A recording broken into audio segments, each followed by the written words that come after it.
تو سب سے پہلے تو میں اپنے ویورز کو بتانا چاہوں گی کہ ایس او ایس جو ادارہ ہے وہ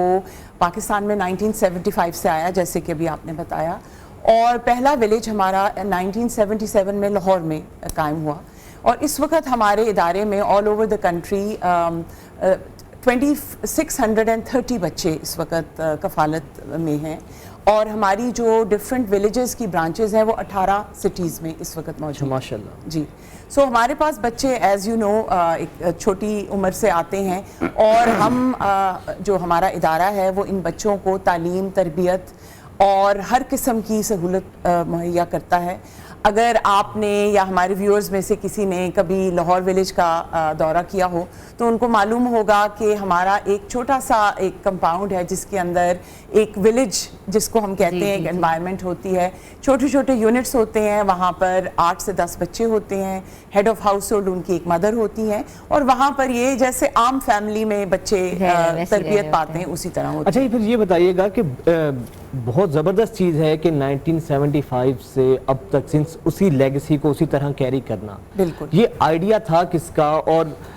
ظاہری بات ہے کہ وقت کے ساتھ ساتھ جو وقت کے تقاضے ہیں وہ بھی بدلتے ہیں، خود کو اپ ٹو ڈیٹ بھی رکھنا ضروری ہوتا ہے، تو یہ سب چیزوں کو مینٹین کیسے کرتے ہیں آپ لوگ؟ سو آئیڈیا یہ ہمارا، ہم ایک انٹرنیشنل آرگنائزیشن کے ممبر ایسوسیشن ہے جو سیکنڈ ورلڈ وار کے بعد 1949 میں ہماری جو پیرنٹ آرگنائزیشن ہے آسٹریا میں، ادھر سے یہ آئیڈیا آیا، اور ہماری جو فاؤنڈر پریزیڈنٹ جو اس وقت پریزیڈنٹ ایمیریٹس ہیں مسز ثریا انور، وہ لے کے آئیں اس آئیڈیا کو پاکستان میں، اور پہلا ولیج بنا، اور اس کے بعد آہستہ آہستہ مختلف ولیجز بنتے گئے، اور اسی طرح ہمارا کام شروع ہوا۔ سو اس کو ہم آپ نے بالکل صحیح کہا کہ آہستہ آہستہ ٹائم گزرتا جاتا ہے، نئی چیزیں آتی ہیں، پالیسیز ہماری انہینس ہوتی ہیں، بہتر ہوتی جاتی ہیں، جس میں ہماری جو فائنینشیل ٹرانسپیرنسی ہے وہ وداؤٹ ڈاؤٹ بہت سب کے لیے بہت وہ ہے، اوپن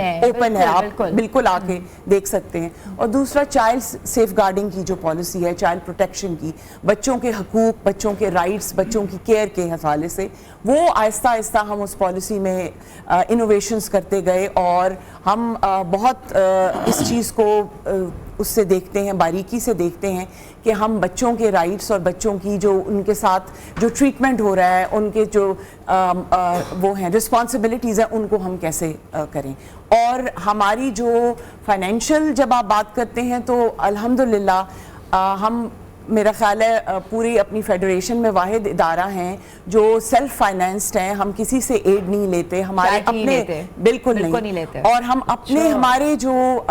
پاکستانی ہماری قوم ہے وہ ہمارے سپانسرز ہیں، ہمارے ڈونرز ہیں، ہمیں زکوٰۃ، خیرات، عطیات، یہ سارا کچھ ملتا ہے۔ بہت زبردست ہے۔ اچھا کیونکہ گفتگو بہت زبردست ہو رہی ہے، علامہ صاحب آپ کو بھی شامل گفتگو کرتے ہیں،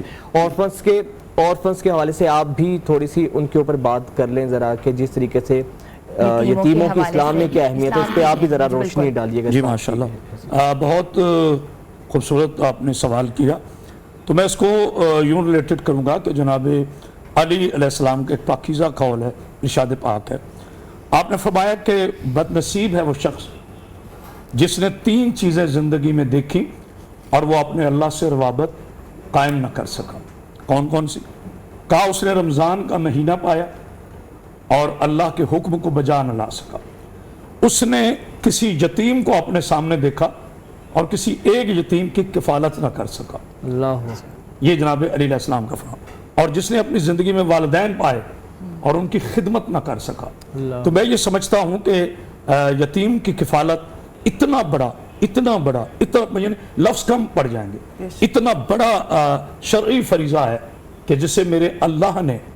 اور جسے میرے رسول اللہ صلی اللہ علیہ وآلہ وسلم نے، جب آغاز میں آپ نے ایک حدیث کا حوالہ دیا، یہ بالکل مستند ترین حدیث پاک ہے میرے آقا رسول اللہ صلی اللہ علیہ وآلہ وسلم کی۔ میرے آقا فرماتے ہیں جس نے ایک یتیم کی کفالت کی وہ قیامت کے روز جنت میں میرے ساتھ ایسے ہوگا کہ کوئی فرق نہ ہوگا۔ اب آپ اندازہ کریں کہ جناب رسول خدا صلی اللہ علیہ وآلہ وسلم، آپ جب ظاہری طور پر اس دنیا میں یتیم رہ گئے تو آپ کی کفالت جناب ابو طالب علیہ السلام نے کی، اور اللہ نے قرآن میں فرمایا کہ میرے حبیب آپ یتیم تھے، ہم نے آپ کو گھر دیا،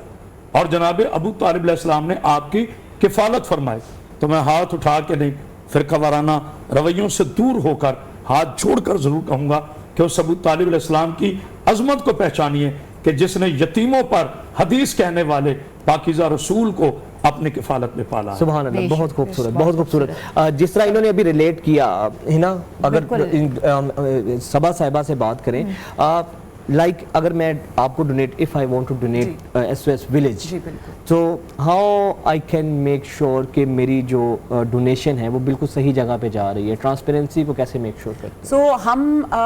سارے جتنے بھی ہمارے ادارے ہیں جن سے ہم منسلک ہو سکتے ہیں، جیسے سوشل ویلفیئر ڈپارٹمنٹ ہے، FBR ہے، SECP ہے، ہم ان ساروں کی ہم نے رجسٹریشنز ہمارے پاس ہیں. اور اس کے علاوہ ہمارا روبسٹ انٹرنل آڈٹ سسٹم ہے کہ جیسے آپ نے ابھی کہا آپ کچھ ڈونیٹ کرنا چاہتے ہیں، کوئی زکوٰۃ، عطیہ جو بھی دینا چاہتے ہیں، آپ کا رائٹ ہے کہ آپ آ کے ہمارے آفس میں ہمیں کوسچن کر سکتے ہیں کہ بتایا جائے کہ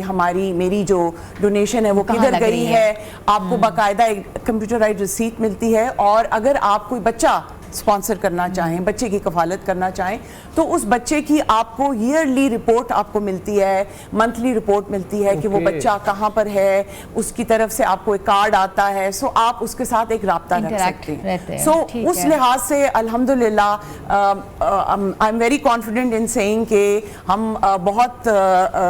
شفاف ہیں اس معاملے میں. اور میں سب کو یہ دعویٰ کرتی ہوں کہ اگر آپ نے SOS کے ادارے کو کچھ دینا ہے، پہلے آئیے، دیکھیے کہ آپ کا پیسہ کہاں جائے گا، اس کے بعد آپ ڈونیٹ کیجیے. اچھا، ہم سے پوچھیں گے بھی کہ کتنی تعداد ہے، اور بچوں کی کیس سٹڈیز پوچھیں گے کہاں کہاں پہنچ گئے ہیں، کیا کیا کریں. We would love to know about it. Saba Faisal صاحبہ یہ بتائے گا کہ SOS ولیج میں آپ کی کتنی زیادہ سکسیس سٹوریز ہیں، اور کرائٹیریا کیا ہوتا ہے، کون سے پیرنٹس جو ہیں بچے اپنے چھوڑ سکتے ہیں، یا جن کے پیرنٹس بالکل نہیں ہوتے وہ کیسے آپ کو ریچ آؤٹ کرتے ہیں؟ سو پہلے میں بات کرتی ہوں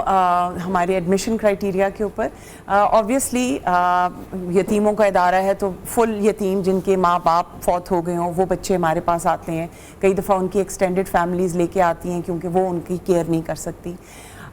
ہمارے پاس جو زیادہ بچے ہیں جو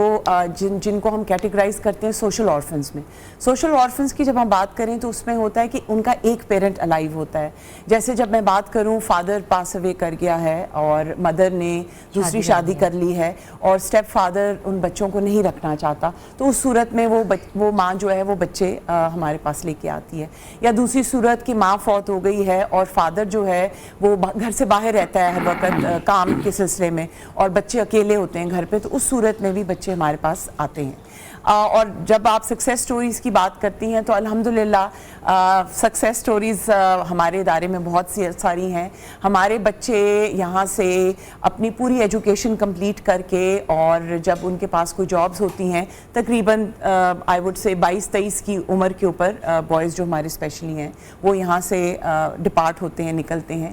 اور ان میں سے بہت سارے ہمارے ایسے بوائز بچے ہیں جو کمیشنڈ آفیسرز ہیں آرمی میں، ماشاءاللہ. کچھ ہمارے بزنس کرتے ہیں بچے، گورنمنٹ جابز کے اوپر لگے ہوئے ہیں، بینکس میں ہیں، کچھ ڈاکٹرز ہیں، نرسنگ میں ہیں. سو سکسیس سٹوریز ہر جگہ ہوتی ہیں. اور یہ